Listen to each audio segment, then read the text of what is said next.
welcome to the Penny Stamps Distinguished Speaker Series. My name is Christina Hamilton, the series director.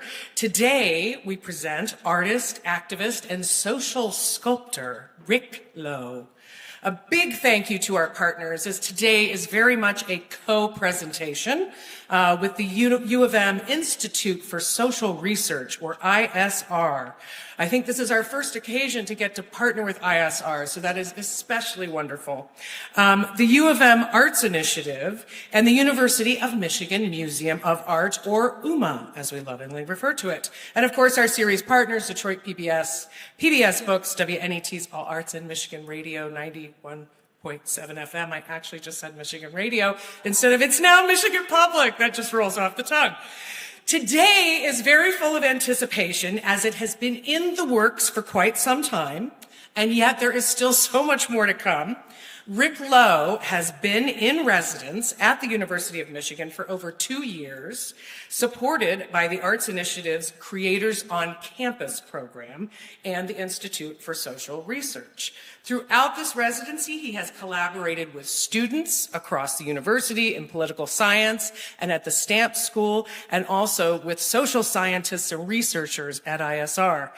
And still to come is from this residency is going to culminate in a major exhibition at UMA and public art installations at both UMA and ISR. And these will be unveiled in August this summer, August 2026. So lots more to anticipate. And in the meantime, if you haven't been to UMA and seen the current show, American Sampler, highly recommend. Do go take it in. Please do remember to turn off your cell phones. And we're going to have time, I hope, for a Q&A today. You'll see microphones on the stands at the ends of the aisles. You can line up there to ask your question when the time comes. And now for some words of introduction to our guest today. We have someone who is at the heart of the work. Since 2018, independent curator Abby Winograd has been collaborating with Rick Lowe on his Black Wall Street Journey project, and she is the guest curator of his multifaceted project here at the University of Michigan. Abby was also recently the commissioner and curator of the U.S. Pavilion at the 60th Venice Biennale, featuring Jeffrey Gibson, which was quite amazing.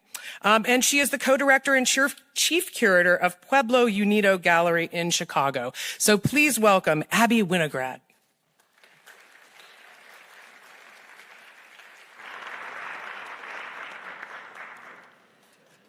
Good evening, everyone, and thank you for the introduction, Christina. I am delighted to be here today to introduce my friend and colleague, Rick Lowe. I first met Rick as a graduate student at the University of Texas in 2007. He had come to Austin to the art history department to give a lecture on Project Row Houses, an experiment in social sculpture begun in Houston in 1993. Rick doesn't remember that meeting, but as you may guess, because I am standing here now, it made quite an impression on me. I vividly remember his lecture about Project Row Houses and being utterly convinced by the way in which he blended conceptual art, urban development, and community engagement. So much so that I had a rather heated argument with a professor the following day who simply couldn't understand why I was defending an artist presentation that didn't, as far as he was concerned, contain any actual art. So I was elated a decade later when I had the opportunity to actually call Rick and invite him to be part of an exhibition called Toward Common Cause, which was an exhibition of MacArthur Fellows that I was organizing in Chicago in 2021. I reached him while he was walking down a street in Athens, and much to my surprise, he agreed to be part of that exhibition. And that call was the beginning of what has been an ongoing effort now in its 8th year called Black Wall Street Journey, a project which for the past nearly 3 years actually has been in residence here at the University of Michigan. So on behalf of Rick and myself, I want to thank firstly our colleagues and collaborators here at the University of Michigan, And Christina mentioned those entities, so I won't name them here now, but I do want to thank a couple of people by name. And in particular, I need to thank Kathleen Cagney, who is the director of ISR, the Institute for Social Research, who has been part of this journey with us since its early days in Chicago, and for her incredible partnership, her friendship, and her tireless role in championing this project.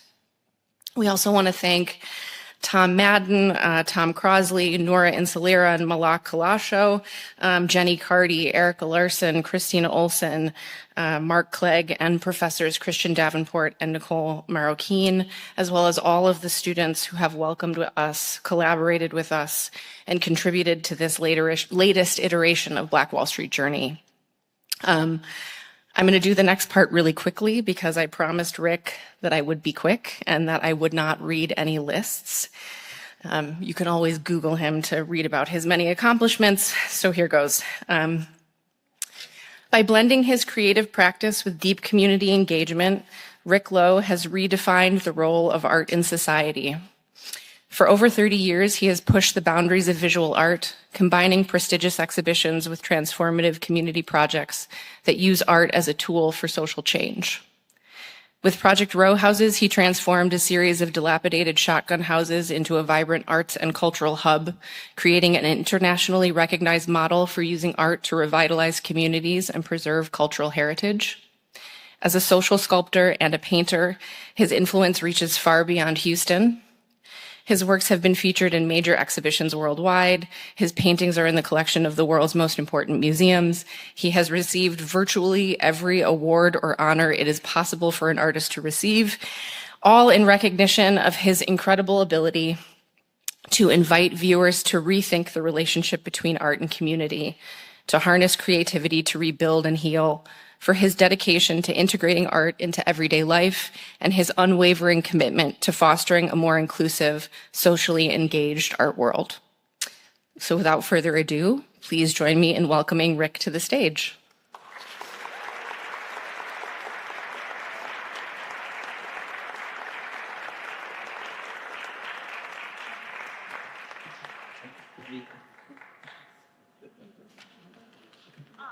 It's nice to have Abby out front. Abby is one of the most high-powered arts practitioners that remains very low-key in her physical presence. She's always behind the scenes. So it's nice to see her out front. Let her sweat a little bit. Anyway, okay, so I'm gonna give you like a view of kind of how a passion-driven life manifests itself in different iterations. And they're basically, well, there's the first one that for some reason, I was just one of those people that were just born with this idea that the world was a place that I was born a humanist. I just always knew like, whatever I would do in life, it had to be something that was geared toward contributing to humanity, making society better. That just started naturally for some reason. I don't know why. But then there were like three other things that kind of have pushed me and shoved me around in different directions. So I'm going to try to talk about that through the illustration of different projects and different works that I've worked on. So I'm going to jump right into it. I'm going to try to stick to 45 minutes, although I'm told that I have a maximum of 55 minutes, so I may have to beg for a little extra time if I get caught up here a little bit. So I will start. In my early part of my career, and so this also was my way of kind of proving people that I actually do make quote unquote art. That's painting.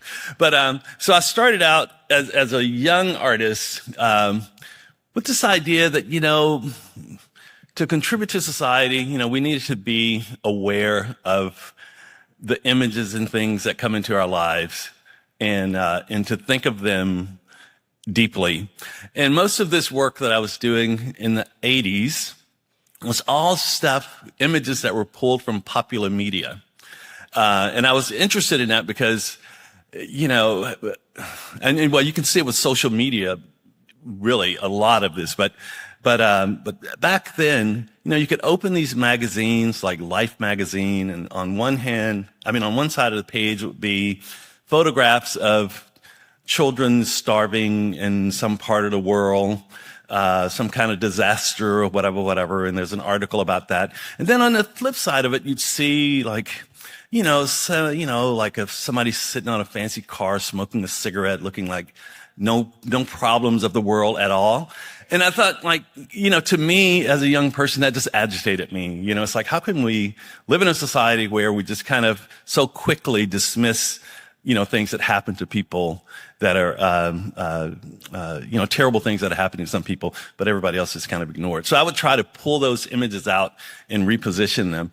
And so these are just the examples of those things. But I'll just tell you, the image at the top is of, in 1981 or 82, the last lynching that the KKK actually did was in Mobile, Alabama. And I'm actually from Alabama. I was living actually on the Gulf Coast of Mississippi, about 60 miles away, when this young man, Michael Donnell, was hanged from a tree. And it wasn't until 1985 that I knew about it. There was no media about that, issue. It was an article in the New York Times, and the reason that article was there was that Morris Deeds, who started the Southern Poverty Law Center, sued the KKK in Alabama on behalf of the family, and they won and basically depleted the Alabama KKK. So anyway, but those were the kind of things that I was interested in bringing forth, and but one of the things for me, though, it was never enough to just make art, just make the work. I wanted to put it in context. And so this is one of those images of a piece that I did about police brutality. And, I made the piece, and all these community activists that I was being mentored by, they allowed me to make this piece and place it within a public space. And they thought it was good enough that they decided they wanted to hold a press conference in it. So all of these people were my mentors, activists, and there's me sitting in the back. I created this installation so that we could have this press conference. And it was really great. People, it was all the media got it, television, radio, newspapers, all that kind of stuff. And I thought I was doing what I should be doing as an artist. And, but then of course there's the critiques, the people that say there's no art in sight. Even when I was making paintings, there was a critique that said, with artists like myself, if we're making work about specific political or social issues, the question is whether we're making art or making points, which was kind of an interesting thing for me at the time, because I've always been one to want to push against the boundaries of what people say that you can do as an artist or as a person in general. We should have, the mobility to kind of move and push and do things. And so this was at a high point of my late 20s as an artist. And then I had, then this is the first shift that happened for me, because at this point, this work was all about helping people understand, the tragedies of life and the things that were around them. And it was much more of an appeal to the, empathy of others.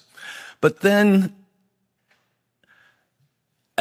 shortly after that installation, those last installations I showed, I had a student a friend of mine brought his class by my studio, and this one kid was walking around looking at all the stuff, and he was very excited about it. And then he said to me before he left, he says, well, Mr. Lowe, while your paintings and sculptures show what's happening in our communities, we already know what's happening. We don't need that. And he just said this very simple thing. He said, if artists are creative, why can't you create solutions? And that really took me for a loop. I was like, wait a minute. How is an artist supposed to create solutions? But I'm very interested in solutions. So what does that mean for me? So that took me out of my, normal pattern of making the kind of work that I shut my studio down. I did a lot of reading and research and studying. I wanted to find a way of making art that was both symbolic and poetic, but at the same time had a practical application. And so that was my journey at that point.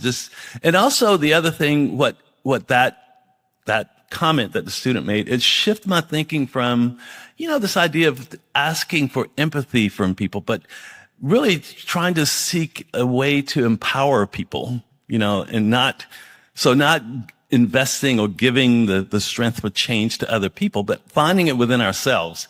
And so I stumbled upon this artist's work, Joseph Beuys, and as you can see, he's the one who coined the term social sculpture, and he says, how we mold and shape the world.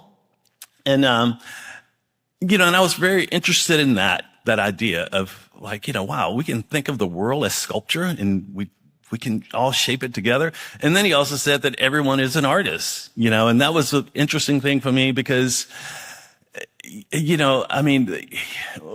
we invest so much in what an individual can do, but what can society do? What can we do as a community together?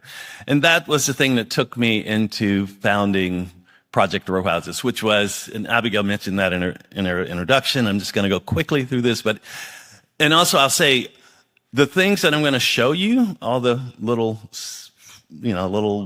highlights I'm going to show you of several different projects and things. Each of those things have so many stories, and I could talk to you an hour about any one of them. So I'm just going to give you just a little surface of it. And if you're curious, you can always go and, look it up and go deeper. But this was a situation where in the community, my,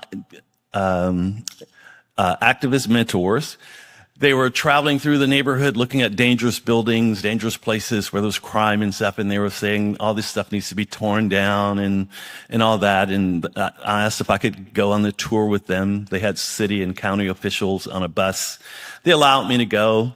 And they stopped at the location of the little houses at the bottom, on the white house at the bottom. And they said, this is the worst place in the entire neighborhood. It was 22 of these little houses falling apart.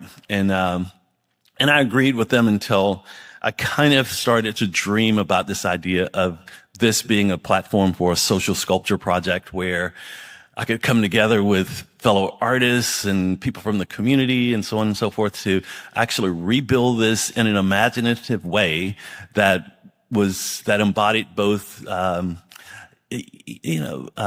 symbolism, poetry, but had a practical purpose. It really dealt with community stuff. And so we took these houses and this image I used this image to just kind of illustrate how, the transformation took place from the original houses historically to their present condition when I saw them.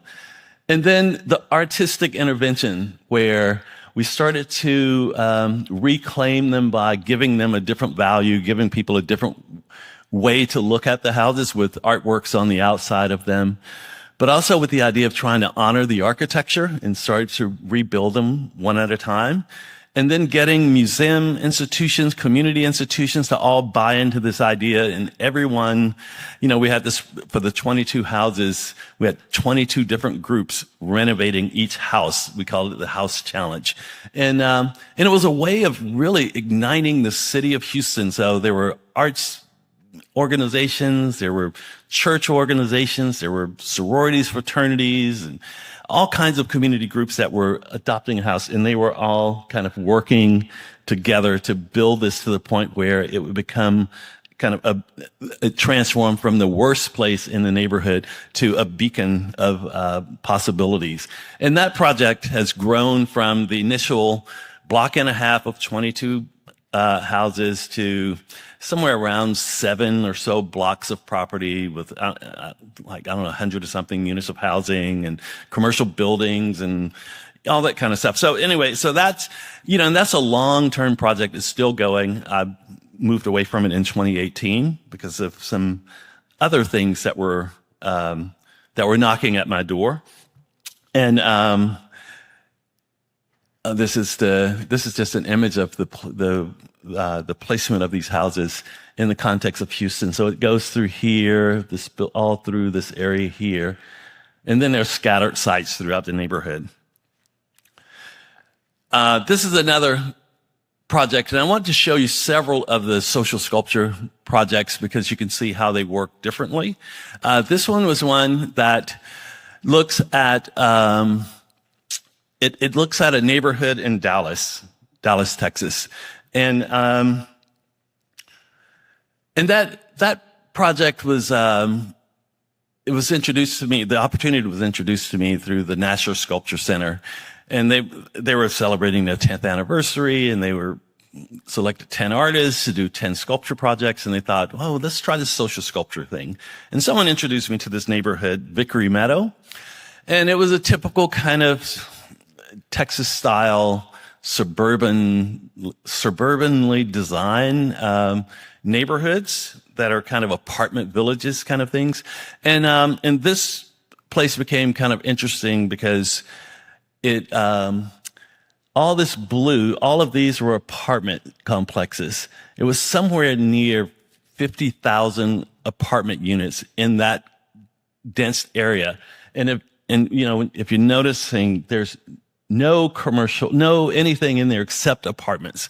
And so but it was designed at a time in the 70s when, most of the apartments were, these kind of apartments, they were designed for graduating college students or, graduate students and stuff, and it was designed around the community of a pool house, and they had the own thing, and everybody had cars that they would drive to the mall, when they needed to get things, but, it didn't have sidewalks and stuff. So it's kind of typical neighborhood. But over time, by the early 2000s or so, the depreciation in the places and stuff started happening. And strangely enough, Catholic Charities and the International Refugee Committee decided that this was a perfect place to place refugees that were coming into the city of Dallas because it had so many apartments and there were so many vacant units, they would always have a place to put people. And, but when I went there, the place had just turned into what kind of felt like the energy around it was like this, disinvested place that, no one would really want to live. And I couldn't understand why, it was a neighborhood of immigrants. And, so in my way of working, doing social sculpture, it is to create a platform for other people to engage in a process and bring their creativity forth.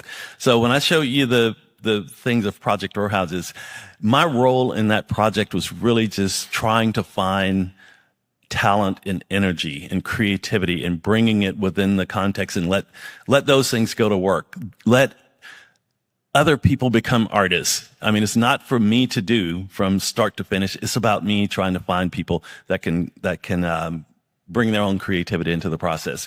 And so when I was in Dallas doing this project, immediately I recruited people that could help walk the streets and talk to people and try to understand and figure out how we could creatively contribute something to enhance the quality of situation that people were living in this place. And, the neighborhood was just fascinating because you could see people from all walks of life, refugees from all over the world.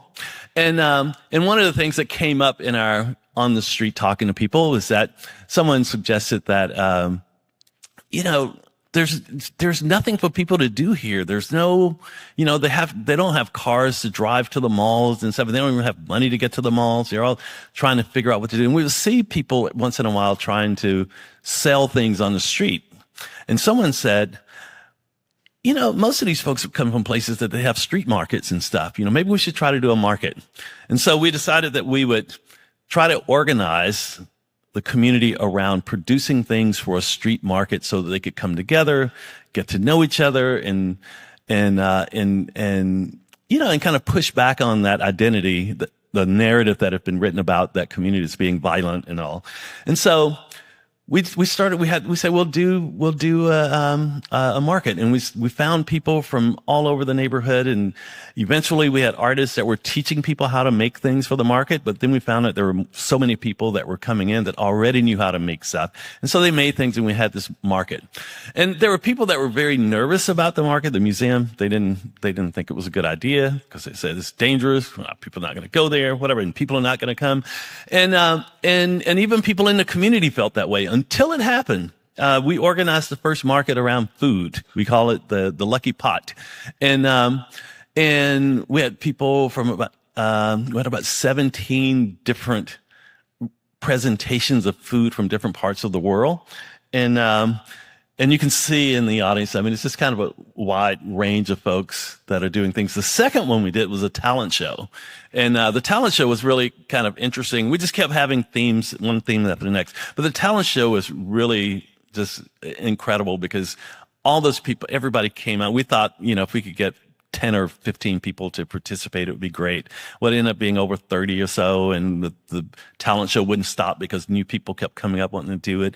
And it was people from like a little, Somalia girl doing a traditional dance, maybe she's like 3 or 4 years old, all the way up to like a 80-year-old white guy doing the hokey pokey, and it was just kind of interesting seeing how people were engaging and connecting in ways that they had not anticipated that could happen in this community. And this project went on for 5 years. So it was kind of a nice run of a project. And then we also, because there were not spaces along the streets, we created these little gallery spaces that people could do exhibitions in, and they function they had multiple functions. Like sometimes they function basically as rain shelters, or bus stops. When it was really hot, people would just go in. But really, it was a lot about just kind of trying to open up the possibility of creativity for people to express themselves and and allow other people to know who they are and to appreciate where they came from.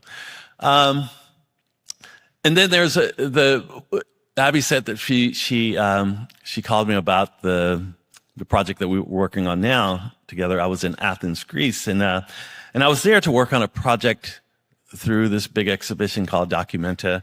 And since I had worked with refugees in Dallas, I was very interested in the situation in Greece in 2015 when the borders opened up and Greece was having economic crisis.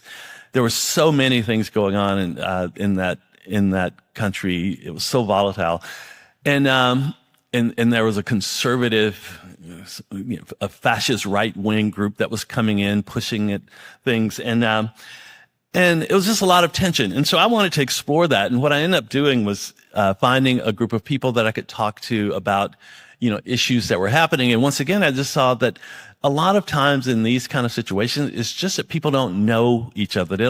We don't have, when you isolate people off from each other, or you don't create vehicles for people to share, there becomes a kind of a tension. And so that was the case in Athens. We found this really in this neighborhood called Victoria Square.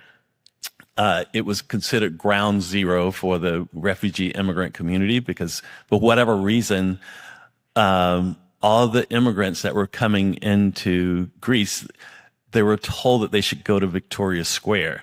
And it wasn't because Victoria Square had, offered any kind of facilities or any support other than the fact that it allowed them to connect with families and other people that had been kind of displaced and moved around. So it was, but it was also the place that created the most tension in Athens with the native Athenians, because they felt like their communities were being taken over. And so we found this place and we just created a clean, nice space that storytelling can happen.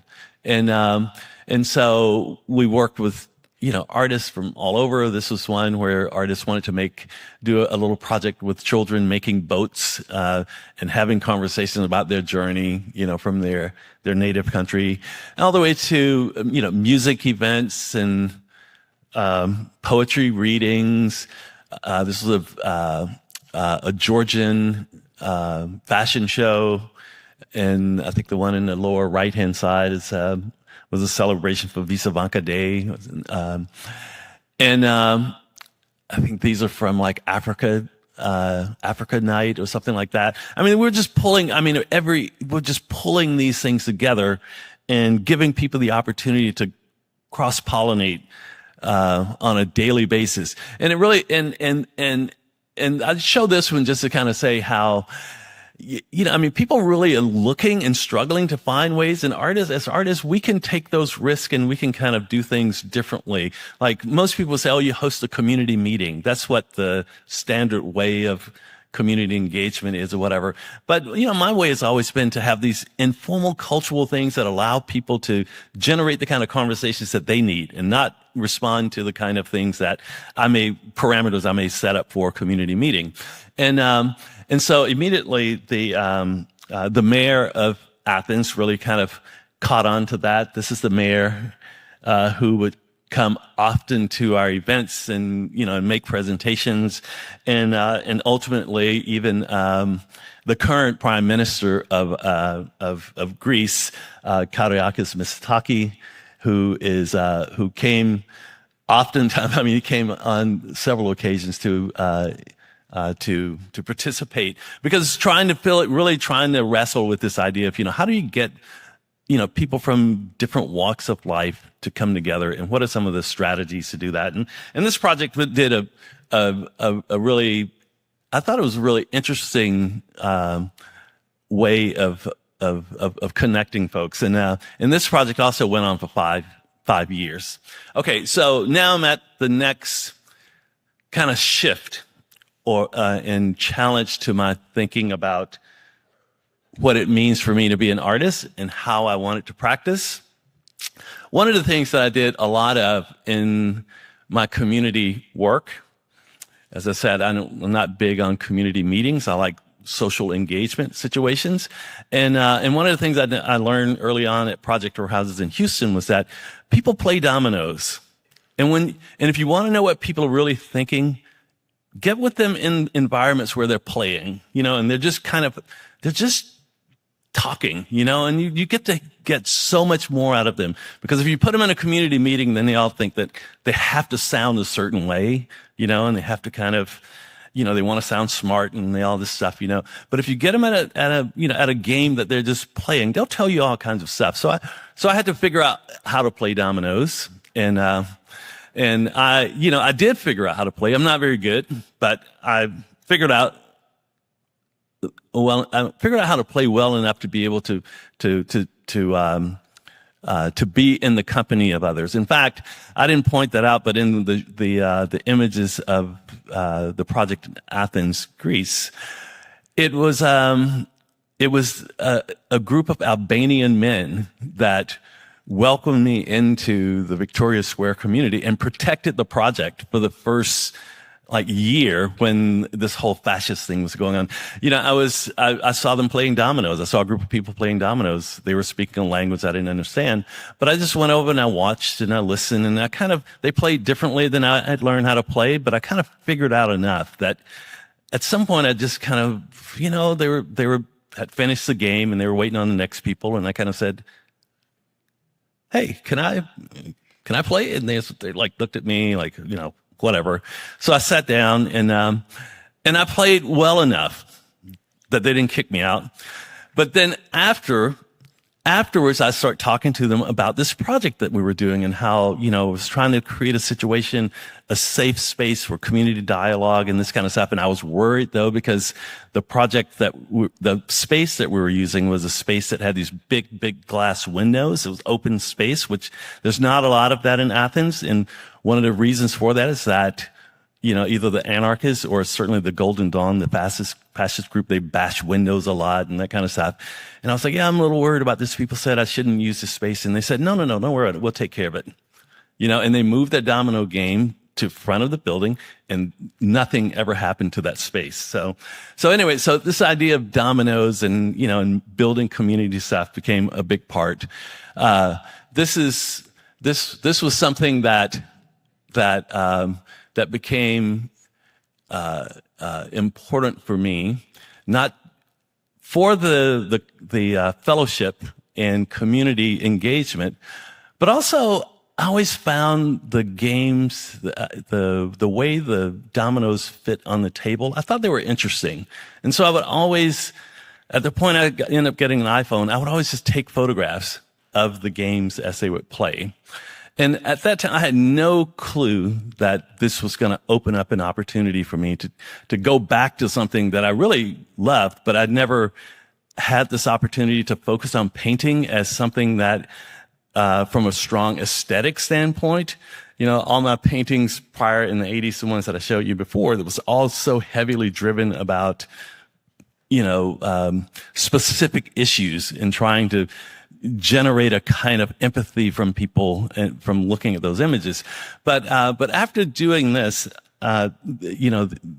taking all these photographs and stuff, my mentor, whose hand that is pointing out to someone at the table that they're doing something wrong, he wanted me to be in an exhibition with him. And I've told him, I said, I can't do an exhibition because I don't make paintings and drawings any longer. I don't do that kind of stuff. But he had a particular reason he needed me in this exhibition. So he said, because it's going to benefit the community. And I said, okay. So as a joke, instead of photographing the dominoes as they played, I traced the games on an old poster, on the back of an old poster. And they became like this, right? This is, let's see. This one is one that you can actually see that we were actually keeping the score and playing, and it was just playing this game, and all of a sudden they started to look like maps and things. They started to have different kind of symbols in them, and I got fascinated with it. And what was interesting about it, though, was that it also gave me a chance to do something that I didn't know that I needed for 25 years. This notion of balance between what I do as a public action and what I do as private. And being able to have a private place through which you restore your energy to go and continue to do the public work. And so I ended up developing a studio practice. Another studio practice again, making paintings. And so these were, paintings of the domino shapes and patterns that I'd start to manipulate and shift and play around with them. And they grew and they're large scale and all of that stuff. And so that was, that was really something that was interesting for me, that opened up a different kind of possibility of what art could be for me and how I could actually practice it. But at the same time, I was doing that, restoring myself by making, paintings in my own private studio. I was also still doing community engaged work. I was still working on the project in Athens, but also I was contacted by a group in Tulsa, Oklahoma, around the same time that Abby and I talked about the project that we're doing now. It was, they were getting ready to commemorate the 1921 Tulsa massacre. And they asked me if I would help them think about how they could commemorate it. And, that Tulsa community, which at one point was called Black Wall Street because of the wealth that was generated within that community, it was burned to the ground in 1921.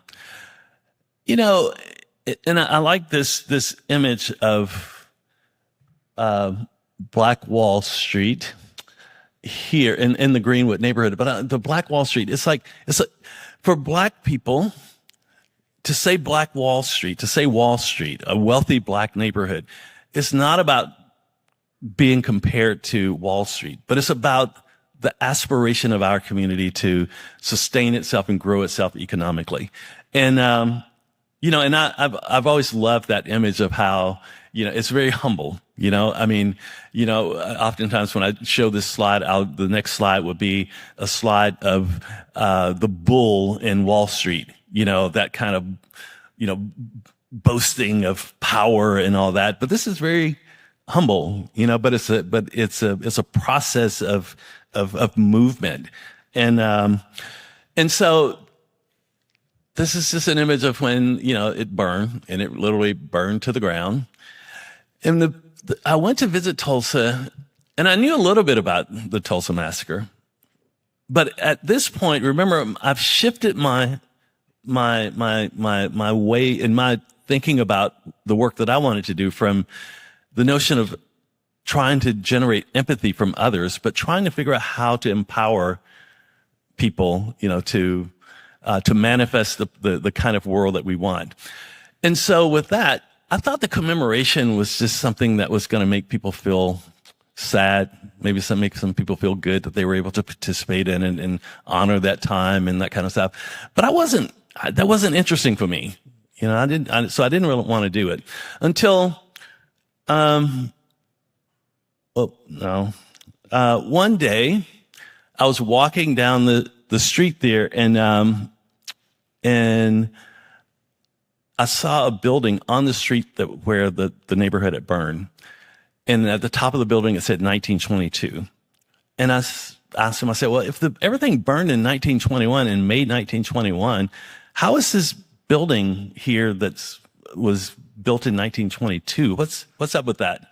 And they said, well, oh no, actually the people came back to the Greenwood neighborhood and they rebuilt it. And it was better throughout the 20s and into the 30s than it was even before.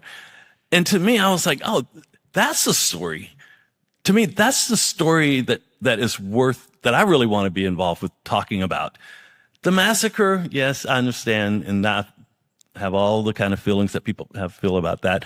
But I'm interested in what kind of power, what kind of source of energy did it take for people to come back from a situation like that and to rebuild? And that's when I got on this notion of this idea of the Black Wall Street journey. The journey of Black people from, coming into America from their homes in different parts of Africa into the U.S. and enslaved here and depleted and deprived of their humanity and all of that. And then coming into, struggling even then to gain capacity to manifest their own destiny, learning to read and different ways, figuring out how to do that, even though it was against most rules on plantations and stuff. And then after the Civil War, moving forward to getting all the way to that there was a Black Wall Street. It's amazing. And then all these things, I'm like, it's an incredible journey. It's a journey that, in spite of all the other things that were happening, there's still motion. I'm interested in that. That's empowering to me. And so I'm much more interested in people having an empowering narrative as opposed to a narrative that seeks empathy. So Abby contacted me and we started this side of the project about the Black Wall Street journey. We started in Chicago while we were doing the commemoration in Tulsa. In Chicago, we didn't, we struggled to kind of reach community and make connections with people and think about, what are the possibilities of a narrative that was empowering for Black people as opposed to the narrative that we all get that's so, it's, disempowering. And so we just kind of start playing around with that. And we didn't have a lot of success on that regard. I think from the art aesthetic side, these are images from the museum. The museum exhibition here. And this is from a public space where we did an installation, and then there were bus shelters and that kind of stuff. But it was much more about the art. It didn't help us with the issue around the narrative, and we knew that we need researchers to help us kind of figure this out. And fortunately, at the University of Chicago, we had Kate Cagney on our team, and then she came to Michigan. That gave us another opportunity, and so the thing about getting to Michigan also had a number of surprises. One of them was that I reconnected with Professor Kristen Davenport, who's political science professor here.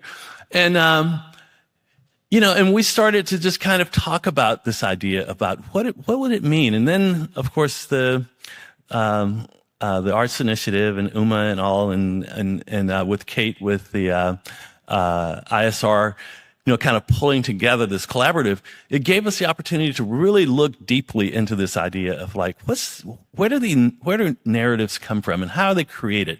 How does what role does data play in this?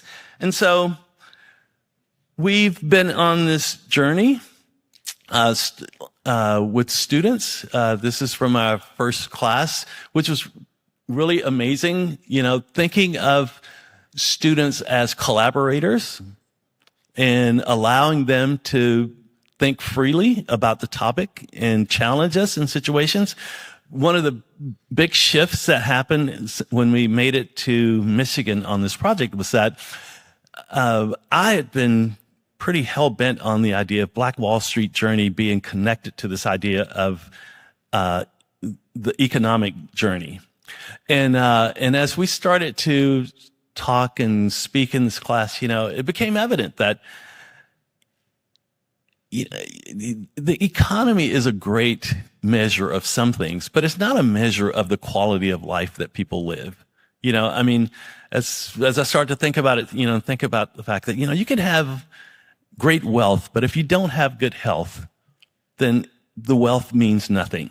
And there are all these other things, your families and, education and, political access, and all of these other things that go into really making a life, a good life, and it's not just an economic thing.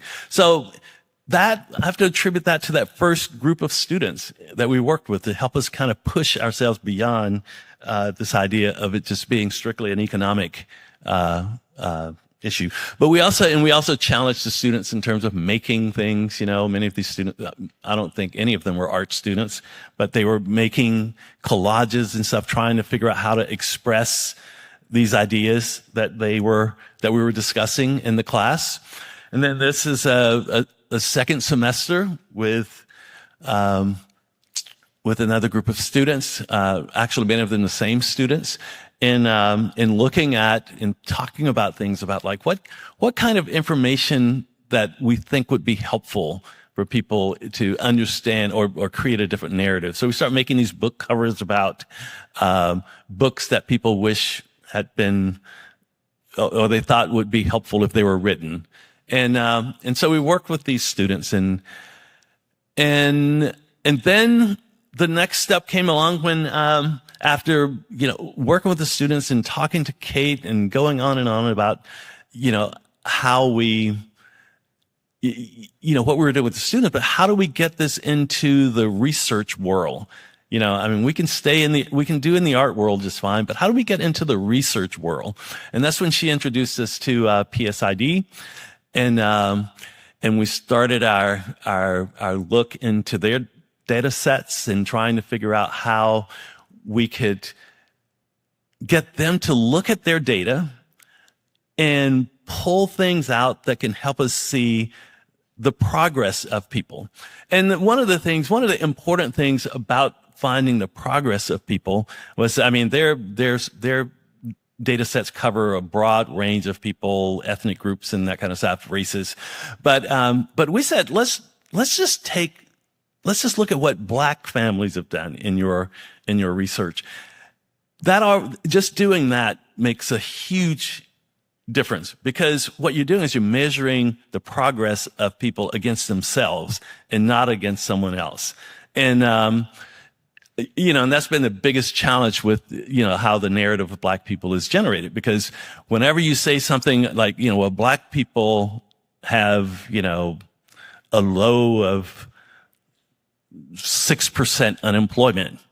You say, oh, that's down a lot. But it says, but white people are down to 3%, and there's a gap, and that kind of stuff.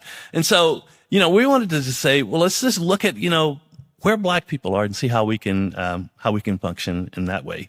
And so this has been the really sweet part of this project for me at this point, is working with this team of of researchers and designers. And these are just screenshots from our weekly Zoom meetings, looking at, how we can put this stuff together in a way to present it.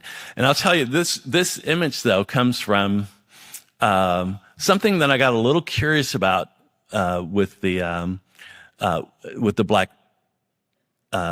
black narrative, was that at some point I was listening to a senatorial report, and the person said that black people contribute, I think it was like $1.5 trillion to the American economy. And that just kind of floored me, because I don't know, that's a lot of money. Who would think that? Black people all I know that we're not doing well. So what does this $1.5 trillion come from? And, but I was thinking, like, that's amazing because most people don't know that. Most people wouldn't even imagine. I know I didn't, so I was thinking, I wonder what would happen if you could take that $1.5 trillion and you could figure out then, okay, if that's for a year, if you could figure out how much is it in a month, and then you say, okay, how much is it in a week? How about a day? How about an hour? Minute? Second? And then it led to this idea of the stock ticker, the Wall Street stock ticker, because we look at the growth and the well-being of the American economy by looking at the stock ticker, and it's constantly changing. And I thought, that would be really an interesting thing to kind of see, how does, if we could see movement of black people over time. And, and we're still, that is still a dream of mine. We're still working toward that on some level. But right now we're working on the data sets that we have from, Professor, Kristen Davenport, and also the PSI, data sets. And this image is basically looking at, so this part here is like an image of the stock ticker that will go on top of the UMA museum, and it will have data that will be. We're still working on it with the designer, but it will show different movements of how things are kind of doing among blacks within the data sets that PSID has, and all of that stuff will be represented also with color. So anyways, this is kind of just a mock-up of what that would look like. And now I am at 45 minutes. So, all right, I'm going to bargain on that extra 10 minutes. I'm not going to take much, but it's my bargaining time. So, okay, I can do it. All right, good. Thank you. This person sounds really sure of it. So, okay, all right. So then as an artist, taking data, there's a part of the data that's important, that it reads as data, and that people that understand that have access to it. But there's also an aesthetic part of it, just for that would seek to give you a sense of a feeling about what this data the impact it might be, and so these are some of their family trees that they're working with, and I've tried to take those and integrate those into my work. So like, this is a large scale painting that has their family tree that's in there, but it's covered in because I'm more of an abstract painter at this point in time. But then in the details of it though, they're like little bits of information that you can plug out and stuff. And the point of these paintings is not to, you don't go and see a painting in the museum to read the newspaper, but you go and see a painting that may give you a sense of like what it may mean, what the news may mean for that day or whatever, not the specifics. And then also there's another, Professor Davenport who says continuously that I influenced him to become an artist when we met back in 1992. And I went to his home to see the work that he was working on, and he was making these images of the United States map. And I told him I would integrate some of his work into mine. And so this is him with the students with some of his maps here on the table there. But then I ended up taking one of his maps that is in the core part of this painting. And these are paintings that will be in the UMA exhibition. So these are, my kind of things that from, going from social sculpture back into painting, but still trying to keep the painting connected to the issues that I care about in terms of community and humanity and all that. Still trying to work that. But the last thing that I want to close with, because I was asked to kind of say, is there something that you would have that you would offer the students about, their lives, what they could maybe take into the future. This was something, it's The Consolation of Philosophy. It's a book written by a Roman philosopher named Boethius. I read that book back in the early 90s. But in 2018, when I left Project Warehouses, I was in a little bit of a crisis. I'd spent 25 years working on that project, and the idea was about having impact. That was the whole point of that project, is to have an impact on community. And, and when you're in the middle of something, you feel the impact. But when you remove yourself from it and you can look back objectively, you can question the impact. And I was questioning, what had I accomplished in all this time?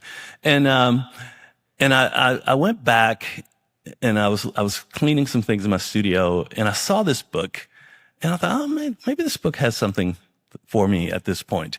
And what Boethius was writing about, Boethius was Roman philosopher, 6th century Roman philosopher, who translated apparently all the Greek philosophies and all that stuff. He only wrote one book, this book. But Boethius wrote the book when he was sitting on death row waiting to be executed. And he wrote the book because he was really concerned, confused, like with philosophy. He's like, philosophy, what happened? I did everything that you asked me to do. I sought the truth, and I, worked for justice, and I even got myself elected to the Roman Senate, and now here I'm sitting on, death row waiting to be executed. What happened? And so there's a character in the book that he calls Lady Philosophy, who comes down to Boethius to console him. And the book is a wonderful little book, but the essence of it is basically what Lady Philosophy was saying is that, look, you don't practice and give your life to philosophy with the expectations that philosophy can guarantee you outcomes. Outcomes, you can work toward them, but Lady Fortune has so much to do with outcomes. Fortune is very different than virtue, and virtue is what philosophy is trying to move you toward. You can own virtue, you can work toward virtue, but you can't work toward good fortune. The fortune wheel turns. There are people that do terrible things, they have great fortune, and there are people that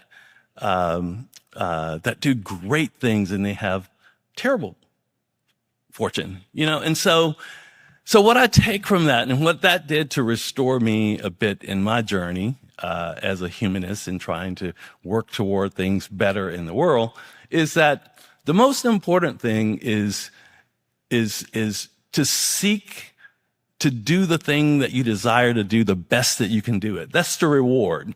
The reward is that you can do it. You can do the thing that you're striving to do the best that you can. And the outcomes, let's leave that to other people and other things in the world, because we can't always control those things. So that's the thing I'd leave you with. And I know it's really tough to say this. We had a great conversation last night with the data people and all. Of course, the data people, yay, yay, yay to you all, Kate and, and Tom and everybody, that you think you can find the strings to bind all those things together, and you can kind of figure out the impact of things. And that's, that's good. And I wish you well. But I do know that in my life, there are things that, that just happen that you just can't, you can't figure it out from a data perspective. You just have to believe in the fact that what you're doing has value and continue to do it regardless to the impact. Thank you.